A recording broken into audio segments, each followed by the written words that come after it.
Assalamualaikum warahmatullahi wabarakatuh. Saya Nur Syahidah binti Abdullah.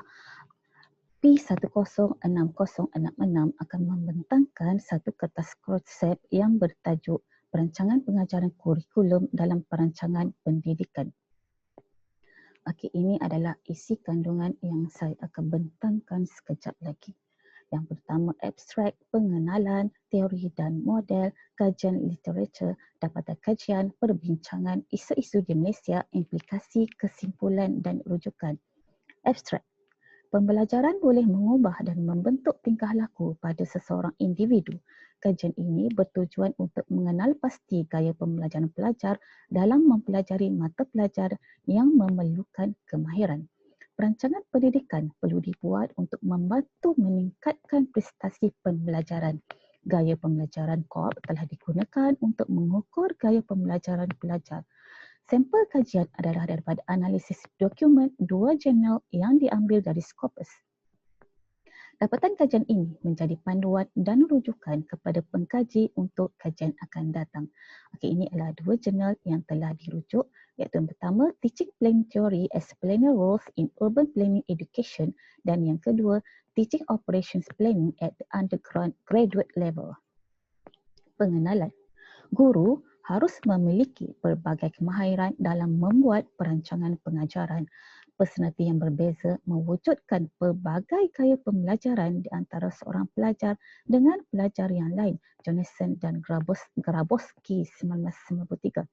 Yang ketiga, cara langsung atau tidak langsung melatih pelajar mendapatkan maklumat, idea, kemahiran, nilai dan cara berfikir.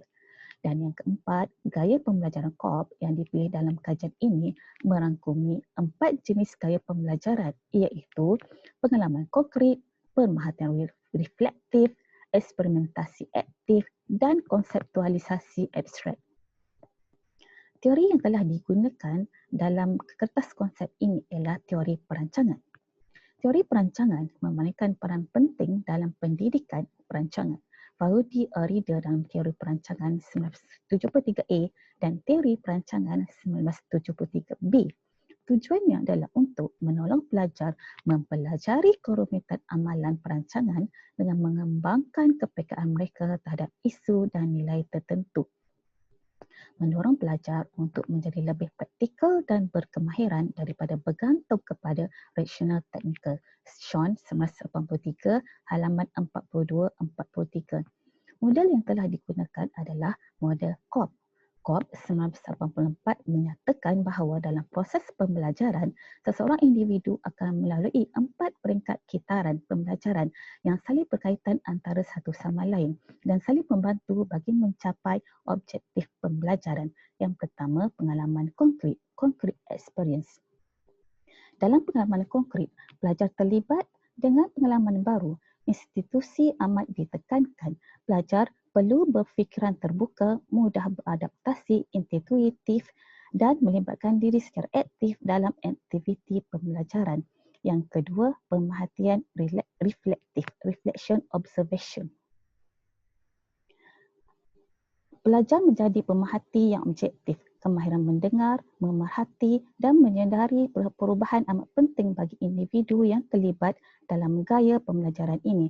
Rogers 2002 dalam menerangkan sikap pelajar reflektif menyatakan bahawa sesetengah orang gemar bersikap tunggu dan lihat, memerhati dan mendengar pembincangan orang lain terlebih dahulu dalam melaksanakan sesuatu tugasan, dan apabila soalan diajukan, mereka mengambil masa untuk berfikir, tak agak-agak dan kurang berkeyakinan. Yang ketiga, pengkonsepsian abstrak, abstrak conceptualize. Pelajar berusaha untuk mengatur dan menyusun maklumat secara sistematik dan logik ke dalam bentuk konsep, teori dan idea. Aspek pemikiran ditekankan berbanding institusi. Dan yang keempat, pengalaman aktif, active experience.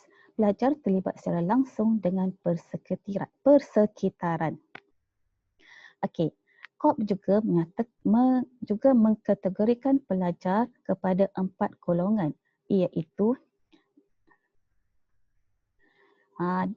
diverger. Okay, ciri-ciri Diverger ialah mempunyai kebolehan dalam menjana idea, suka mendengar dan berkongsi idea, gemar menyatukan pengalaman dengan perasaan, mempunyai imajinasi yang baik, mampu melihat suatu perkara dari pelbagai perspektif, bersifat emosional, kreatif dan inovatif. Okey, kemudian pelajar yang tergolong sebagai assimilator pula mempunyai kekuatan pada kebolehan mencipta model berasaskan teori dan memahami konsep yang abstrak, gemar menyatukan pemerhatian dengan pengetahuan dan sedia ada dengan sentiasa mendapat jawapan yang betul dalam menyelesaikan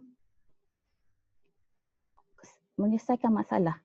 Okey, Converger pula merupakan pelajar yang aktif, gemar menyatukan teori dan praktis menggunakan pengetahuan abstrak dan juga akal waras, common sense, serta mempunyai kelebihan dalam aplikasikan idea-idea yang praktikal dalam proses pembelajaran. Sementara akomodator pula merupakan pelajar yang sangat aktif dan kreatif, belajar dengan mencuba sehingga berjaya tanpa bantuan dari pengajar. Merupakan kumpulan yang bersifat intuitif, menjana kesimpulan berasaskan intuisi, mengambil risiko dalam melakukan sesuatu, mudah beradaptasi dengan situasi baru dan mempunyai kebolehan semula jadi sebagai ketua. Okey, Raja satu ini adalah kitaran gaya pembelajaran Cobb, Hub dan Terry. Okey. Kajian literatur. Okey, kelompok generasi Z lebih menghargai sesuatu yang mereka dapat lihat dan cuba sendiri. Thomas dan Sri Nevison, 2016. Cara memproses maklumat iaitu gaya pembelajaran Kano, Kasia dan Hughes, 2000. Travers 1999 mengatakan bahawa pelajar-pelajar belajar melalui banyak saluran seperti penglihatan, pendengaran, sentuhan, merasa dan membau. Okay, ini adalah dapatan kajian daripada 2 jurnal yang telah saya rujuk. Hasil pembincangan. Guru perlu membuat perancangan bagi sesi pengajarannya. Menurut Burden dan Bright 1999, perancangan sebelum proses pengajaran merujuk kepada keputusan yang dibuat mengenai mengelola, melaksana dan menilai pengajaran. Proses guru membuat keputusan tentang cara memilih dan menyusun pengalaman pembelajaran yang dapat memaksimumkan pencapaian serta kepuasan guru dan juga pelajar. Gurshan 1995. Menurut Esah Sulaiman 2004, perancangan pengajaran merupakan keputusan yang harus dibuat oleh guru mengenai perkara yang hendak diajar dan bagaimana untuk diajarkan supaya dapat difahami pelajar. Isu-isu di Malaysia. Okay. Keputusan peperiksaan apabila telah dikeluarkan keputusan pelajar perempuan berjaya memperolehi keputusan yang baik adalah lebih tinggi berbanding dengan pelajar lelaki. Keputusan peperiksaan mata pelajaran sains antara pelajar bukan bumi putera jika dibandingkan dengan pelajar bumi putera. Pelajar luar bandar sering dikaitkan dengan pencapaian rendah berbanding dengan pelajar di kawasan bandar. Implikasi. Berorientasikan ke arah pendidikan umum dan alam pekerjaan. Melahirkan pelajar-pelajar yang cintakan ilmu. Meningkatkan prestasi pelajar. Perubahan sikap dan minat pelajar kepada mata pelajaran yang sukar dan membantu guru mencipta pengalaman dan menjadi satu panduan untuk mencipta pengajaran yang sesuai sepadan dengan gaya pembelajaran pelajar. Kesimpulannya, perubahan kurikulum yang berlaku dalam sistem pendidikan kebangsaan telah menyebabkan guru memainkan peranan yang lebih luas dalam melaksanakan tugas harian mereka. Perkara ini juga telah menyebabkan guru harus memiliki pelbagai kemahiran dalam membuat perancangan pengajaran. Cobb 1976-1984 menegaskan bahawa kaedah pengajaran dan pembelajaran yang sesuai digunakan dalam proses pengajaran dan pembelajaran bagi sesuatu program yang menekankan kepada kemahiran seperti sains dan kemahiran hidup kerana ianya menekankan kaedah pengajaran yang berpusatkan kepada pelajar.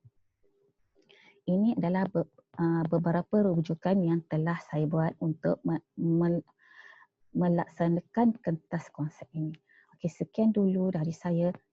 Terima kasih. Assalamualaikum warahmatullahi wabarakatuh.